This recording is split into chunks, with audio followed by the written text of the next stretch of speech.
ជីវិតមួយដូចគ្នាប៉ុន្តែសម្រាប់ទស្សព្រួយរបស់អរិយយើងជីវិតពួកគេមានតម្លៃលើមនុស្សធម្មតាពួកគេព្រោះមានឧបហេតុនៃការរស់ហើយឧបហេតុនោះពេញទៅដោយមនោសញ្ចេតនានិងបដិកតិពួកគេមានកាតព្វកិច្ចនៅលើស្មាគ្រប់កលៈទេសៈទាំងអស់ต้องទ្រូជន់ស្លូតត្រង់ផ្ដល់សេចក្តីសុខសាន្តសុខដៅឲ្យដល់មនុស្សជាតិប្រឆាំងដាច់ខាតនឹងអំពើអាក្រក់គ្រប់ប្រភេទគឺជាការងារចម្បងពេញមួយជីវិតរបស់ពួកគេគ្មានការងារនេះពួកគេរួមបង្កើតទេអារម្មណ៍មួយនេះជាមិនយល់អំពីអរិយពួកគេយល់មិនបានទេតែសម្រាប់គ្រួសារអរិយពួកយើងក៏យល់ពីអារម្មណ៍មួយនេះបានយ៉ាងច្បាស់តែមិនថាគ្រួសារជន់ស្លូតត្រង់ជាជនរងគ្រោះតែមិនខាងទៀតកាន់អាវុធប្រយុទ្ធនឹងសភាវៈអាក្រក់សាងភាពសុខសាន្តជូនមាតុភូមិសិលាក្មួយសម្រាប់ភូមិជារិកម្មរបស់ក្មួយក្នុងចៅតាកោសាសម្បត្តិរួមរបស់ពួកយើង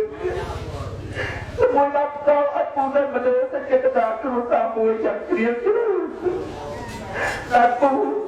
នឹងនាំជាយកនឹងនាំយកវាទៅរកពូដល់ថ្ងៃពូនេះចាក់លោកនេះសម្រាប់ជិតជ្រួតដល់ពូលាពូចាំក្បេងជួយបែបនេះទូពូខំលោកលោកចិត្តខ្លួនឯងបែបណាក៏ពិតណាស់ពូមិនអាចកុហកខ្លួនឯងបានទេពូពិតជាដល់ដល់ហើយចិត្តពិតជាពិបាកទទួលយកចាប់ពិតមួយទៀតណាមួយសម្រាប់ពូអើយទៅរកយកអីជាមួយតែប្រប្រវាអពូទៅស្បៃស្បៃស្រស់ស្រស់តែអពូទុកចិត្តយ៉ាងណាបានទៅរូបភាពនេះលេចឡើងក្នុងមនោរម្យរបស់ពូមិនដាច់ប្រតិទេជាមួយពិតជាសម្រាប់ពេជ្រក៏មានតម្លៃសម្រាប់គ្រួសារអរិយយើងវិរៈភាពក៏រស់រវើករបស់ក្មួយបានតែជាកម្លាំងចិត្តសម្រាប់ពូនិងយុទ្ធមិត្តរបស់ក្មួយដល់តែទៀតក្នុងពេលសកម្មបង្កើតសុខភាពរួមរបស់ពួកយើងណាក្មួយសម្រាប់ពូសិលា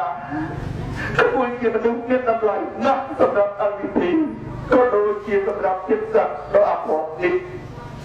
ជាកម្មរបស់គាត់គ្រួអរិយម្នាក់នេះក្នុងពេលនេះបានទឹកប្រាក់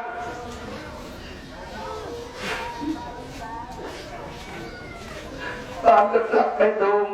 សមាជិកអរិយឲ្យញាប់ញ័រស្រស់ណាស់សិលាក្មួយសម្លាញ់ពូវិរៈភាពដ៏រស់រវើករបស់ក្មួយក្នុងចលនាអរិយនឹងត្រូវបានកត់ត្រាទុកជាប្រវត្តិសាស្ត្រក្នុង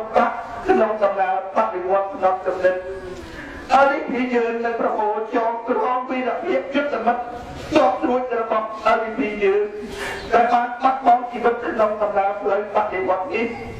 សម្រាប់ចាស់ស្មារតីកូនខ្មែរចំនួនក្រោយរបស់ពួកយើងតាមរយៈនៃការបើកបង្ហាញការលះបង់របស់បុព្វបុរសរបស់ពួកគេផងនិងដើម្បីរំលឹកអនុស្សាវរីយ៍ក្រុមគ្រួសារអរិយរបស់យើងផងថ្ងៃបុណ្យដើម្បីរំលឹកពីរភាពយុទ្ធមិត្តក្នុងចលនាបដិវត្តន៍ដល់ទឹកត្រូវតែចាប់ដើមពីមរតកភាពក្មួយនេះតទៅហើយយើងជាអតិថិនឹងជ្រើសរើសយកថ្ងៃណាមួយដើម្បីរៀបចំរៀបរាប់ឆ្នាំសម្រាប់ពិធីរំលឹកដល់វីរភាពដ៏ជ្រួចរបស់អរិយយើងដែលបានពោលជាជីវិតសម្រាប់ឧបហេតុបដិវត្តន៍ផ្នែកចំណិតនេះស្ដាប់យាម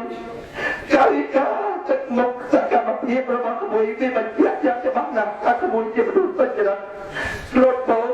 ទៀមត្រង់សប្បុរសឧស្សាហ៍ជាយាមតែជាលក្ខណៈពិតរបស់ទ្រព្យស្រួយអរិយយើងសិលាទូពូខំរៀបរាប់យ៉ាងណាក៏ពូនិយាយក៏ពូនឹងយុទ្ធមិត្តរបស់ក្មួយមិនអាចបញ្ចេញអស់នៅមនោសញ្ចេតនារបស់ពួកយើងចំពោះក្មួយដែរអ ឲ្យពួកយើងទាំងអស់គ្នា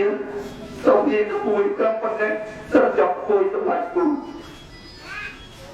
តែនៅទីបំផុតនៃការជួបដំណើរជាមួយនេះអូននឹងយុទ្ធមិត្តយើងទាំងអស់គ្នាសូមលាក្មួយត្រឹមប៉ុណ្ណេះប៉ុន្តែនៅទីបញ្ចប់នៃការជួបដំណើរនេះអូននឹងយុទ្ធមិត្តរួមដំណើរក្នុងដំណើរបដិវត្តរបស់មួយទាំងឡាយសូមលាក្មួយជាមួយនឹងពាក្យពុទ្ធលាដោយខាងក្រោមនេះសិលាយុទ្ធមិត្តជួបមុខនៃដំណើរបដិវត្តដល់កំណត់របស់ពួកយើងទាំងអស់គ្នា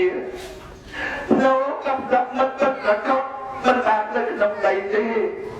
ប៉ុន្តែប្រយោជន៍នេះបាត់កប់នៅក្នុងបេះដូងនៃពួកយើងគ្រប់គ្នាណាមួយណាមិត្តសម្លាញ់របស់ពួកយើងទាំងអស់គ្នាលៀងហើយសិលាមួយពូលៀងហើយ